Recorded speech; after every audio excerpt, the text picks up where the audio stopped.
안녕하세요. 신뉴스만 전해드리는 지인입니다. 구독과 좋아요는 제작자에게 큰 힘이 됩니다. 9월 8일 드디어 수소 모빌리티 쇼 2회가 시작됐습니다. 저도 첫날 행사에 참석했었는데 대기업 회장, 지자체 사장 등 꽤나 성공한 모습을 보여줬습니다. 작년에는 뭔가 초라하고 정제되지 않은 모습을 많이 보여줬다면 올해는 정말 잘 정리되고 체계적인 모습을 보여주고 있네요.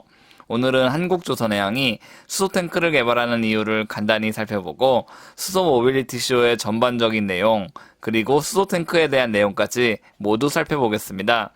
그리고 일부 유명한 비상장 업체도 한번 살펴보겠습니다. 이 같은 공부를 해놓는다면 언젠가 투자자들에게 큰 이익을 가져다 줄 수도 있기 때문입니다. 그럼 시작하겠습니다. 일단 간단한 기사와 함께 제가 현장에서 촬영한 수소탱크 사진을 보면서 얘기를 해보겠습니다.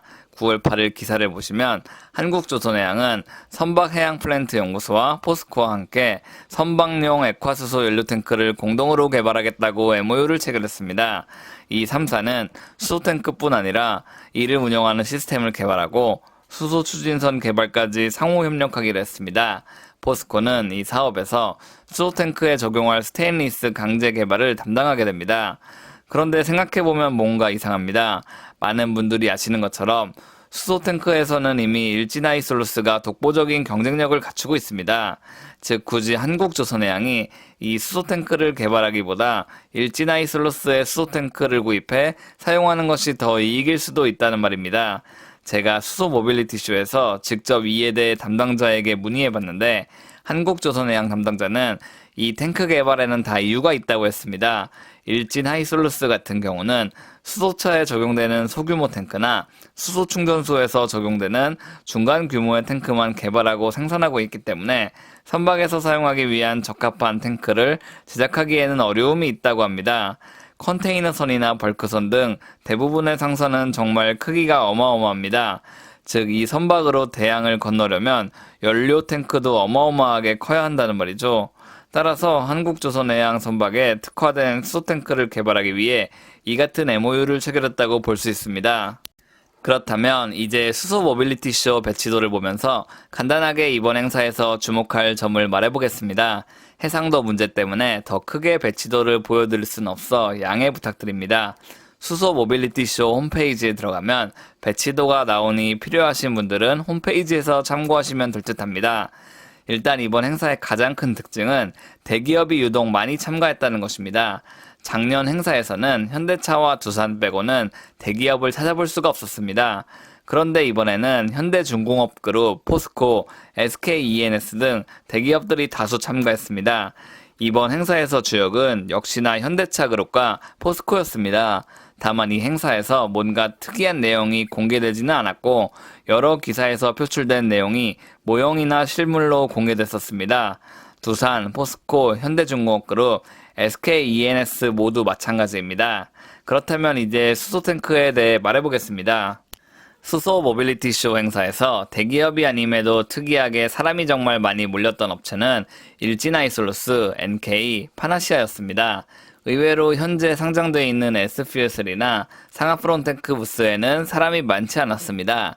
제 생각에는 일진하이솔루스, NK, 파나시아가 포스코와 현대중공업그룹 부스 바로 앞에 있기 때문에 대중들의 인기를 많이 끌었다고 봅니다.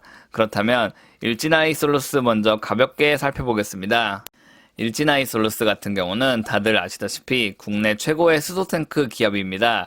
이 부스에서는 타입4 수소탱크 기술을 보유하고 있으며 높은 수소 저장 효율, 최고 수준의 안전성 등을 강조하고 있습니다. 그리고 이에 더해 가벼운 용기, 높은 가격 경쟁력, 높은 양상 품질에 대해 말하고 있습니다. 이 왼쪽 아래 그림을 보시면 배 모양도 있는 것을 모아 분명 일진하이솔루스도 선박 수소탱크를 제작할 수 있을 것이라고 저는 봅니다.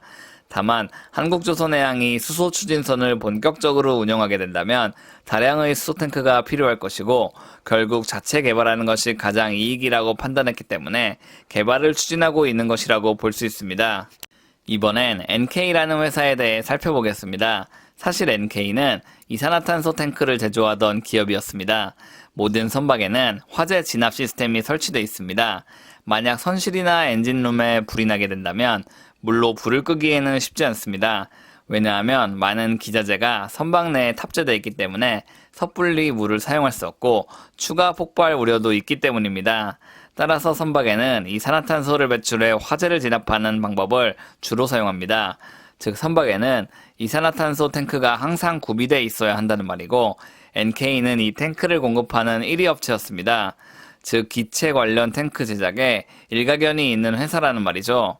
다만 최근 몇 년간 조선업 경기가 좋지 못했습니다. 따라서 NK는 살 길을 찾아야 했고 수소 탱크를 제작해 위기를 돌파하려고 하는 것입니다. 현재 이 회사는 상장돼 있으며 수년간 손해만 보고 있습니다. 다만 상당히 이름이 알려진 기자재 업체이기 때문에 8일 수소 모빌리티 쇼에서 상당히 많은 관람객들이 NK 부스를 관람하고 있었습니다. 이번에는 파나시아라는 회사에 대해 알아보겠습니다. 파나시아도 NK와 마찬가지로 BWMS나 스크러버를 제작하는 조선 기자재 업체입니다. 다만 스크러버에 대한 효용성도 조금씩 감소하고 있고 보다 새로운 먹거리를 확보하기 위해 회사는 수소 추출기에 대한 사업을 추진하고 있습니다. 수소 추출기는 수소 충전소에서 설치되는 기기인데 현재 한국에서는 두산퓨얼셀과 현대로템이 관련 기술을 개발하고 있습니다. 파나시아는 아직까지 두 회사보다는 규모가 작은 회사이기 때문에 대전시와 수소 추출기에 대해서 협업하고 있으며 추가 수주는 못한 것으로 알고 있습니다.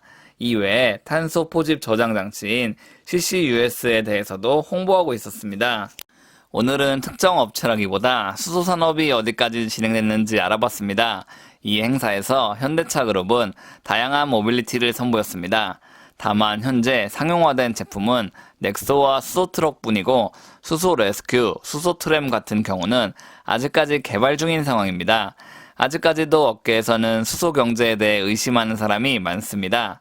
자동차 같은 경우는 리튬 배터리를 활용하면 되지 왜 굳이 수소 배터리를 활용하려고 하냐는 목소리가 꾸준히 나오고 있네요.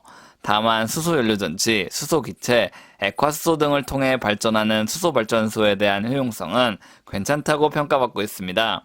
어떻게 산업이 흘러가는지 확실하게 알 수는 없으나 주식 투자자는 꾸준히 새로운 사업에 대해 공부해야 한다고 저는 보고 있습니다. 여러분들이 수소 관련 주식에 투자를 할 때 유의해야 하는 점이 하나 있습니다. 수소 사업 자체가 우리의 예상보다 훨씬 늦게 진행될 수도 있다는 것입니다. 수소 산업을 하고 있는 국가는 전 세계에서 미국과 한국과 일본뿐이고 구체적인 산업 현황을 비교할 만한 지표가 매우 적기 때문이죠. 따라서 항상 분산 투자하는 습관을 잊지 마시길 바랍니다. 제가 준비한 소식은 여기까지입니다. 지금까지 핵심 뉴스만 전해드리는 지인이었습니다. 감사합니다.